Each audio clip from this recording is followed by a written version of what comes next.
مصر کے اندر حضرت موسیٰ علیہ السلام نے ایک کبتی کو تھپڑ مار دیا تھا۔ قرآن مجید کے دامن میں یہ واقعہ موجود ہے۔ تو آپ کی جلالت اور آپ کے زور کی تاب نہ لاتے ہوئے وہ وہیں ڈھیر ہو گیا، اس کی موت واقع ہو گئی۔ تو مصر کے حالات کشیدہ ہو گئے اور حضرت موسیٰ علیہ السلام کو مصر چھوڑنا پڑا۔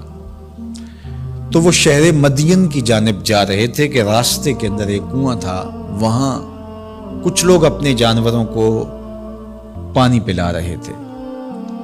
تو حضرت موسیٰ نے دیکھا کہ دو پردہ دار خواتین ہیں، وہ اپنے جانوروں کو ایک سمت لیے کھڑی ہیں۔ سمجھ گئے کہ مردوں کے ہجوم میں آنا نہیں چاہ رہی، ان کا حیا مانے ہے۔ تو آگے بڑھے اور ان کے جانور ہانکے اور ان کو سیراب کیا اور پھر ان کی جانب ہانک دیے۔ وہ واپس گئیں اور اپنے والد بزرگوار سے کہا کہ ایک سال نوجوان جس کی آنکھوں میں شرم و حیا تھا، اس نے ہمارے ساتھ یہ مہربانی کی۔ تو ان کے والد گرامی نے کہا کہ جاؤ اس کو بلا کے لاؤ۔ قرآن مجید میں اس کا ذکر کیا گیا، فجاءتہ احداہما تمشی علی استحیاء، ان میں سے ایک خاتون حیا میں سمٹی ہوئی حاضر ہوئی۔ اس نے کہا کہ ہمارے والد گرامی آپ کو بلاتے ہیں، آپ نے ہمارے ساتھ جو مہربانی کی ہے اس کا وہ اجر دینا چاہتے ہیں۔ تو حضرت موسیٰ علیہ السلام ان کے ساتھ چلے گئے، اور جب گئے تو یہ گھر تھا حضرت شعیب علیہ السلام کا، اور یہ صاحبزادیاں حضرت شعیب علیہ السلام کی تھی۔ تو اس خاتون کا شرم و حیا کے ماحول میں حضرت موسیٰ علیہ السلام کو یہ کہنا اور چل کے اس انداز سے آنا، قرآن نے اس کی حکایت بیان کی ہے۔ تو خدا کو پسند ہے کوئی خاتون حیا کے ماحول میں آئے تو اللہ اس کی آمد کو اور اس کے آنے کو قرآن کا عنوان بنا دیتا ہے اور قرآن کی حکایت بنا دیتا ہے کہ جو خاتون حیا کے جوہر کی مالکہ ہو وہ اللہ کو کتنی اچھی لگتی ہے۔ اللہ اکبر۔ حضرت نبی اکرم صلی اللہ علیہ وآلہ وسلم کا فرمان حیا کے حوالے سے، الحیاء من الایمان، حیا ایمان سے ہے۔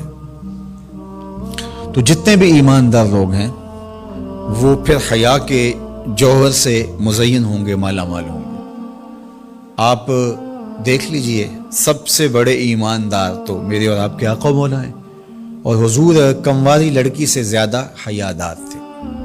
باقی حضور کے اصحاب دیکھ لیجئے، ان کا حیا اور حضور کی ازواج مطہرات کا حیا دیکھیے۔ ام المومنین حضرت عائشہ رضی اللہ تعالی عنہا فرماتی ہیں کہ حضور کا جب وصال ہوا اور حضور میرے حجرے میں دفن ہوئے تو میں جب حضور کی قبر انور پہ جاتی تو معمولی چادر اوڑھ کے چلی جاتی، اس خیال سے کہ میرے شوہر ہیں۔ پھر حضرت ابوبکر صدیق رضی اللہ تعالیٰ عنہ کا وصال ہوا تو وہ بھی ساتھ دفن ہو گئے، تو میں پھر بھی اسی حالت میں جاتی اور میں سوچتی کہ ایک میرا شوہر ہے اور دوسرا میرا والد ہے۔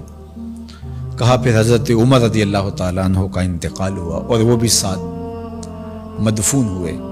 تو حضرت ام المومنین فرماتی ہیں کہ اب جب میں جاتی تو میرا جانے کا انداز مختلف تھا۔ فواللہ ما دخلت الا وانا مشدودۃ علی ثیابی حیاء من عمر۔ کہا اب جب بھی میں جاتی تو خوب اوڑھنی اوڑھ کے اور چادر لے کے جاتی، مجھے عمر سے حیا آتی۔ یہ ام المومنین کا انداز زندگی ہے۔ مخدرات اسلام کو اس سے سیکھنا چاہیے۔ جو قبر میں دفن ہیں ان سے بھی یہ حیا کریں، جو مومنوں کی ماں بھی لگتی ہیں۔ اور آج یہ دلائل دیے جائیں کہ پردہ تو جناب دل کا ہوتا ہے، چہرے کا پردہ تو نہیں ہے۔ باقی کسی کو اپنی آنکھ میں شرم پیدا کرنی چاہیے۔ عورت کو کیا ضرورت ہے کہ وہ اپنے آپ کو ڈھانپ کے رکھے؟ اب ام المومنین کا عمل یہ ہے کہ فرماتی ہیں کہ میں اپنے آپ کو خوب سمیٹ کے جاتی حیاء من عمر۔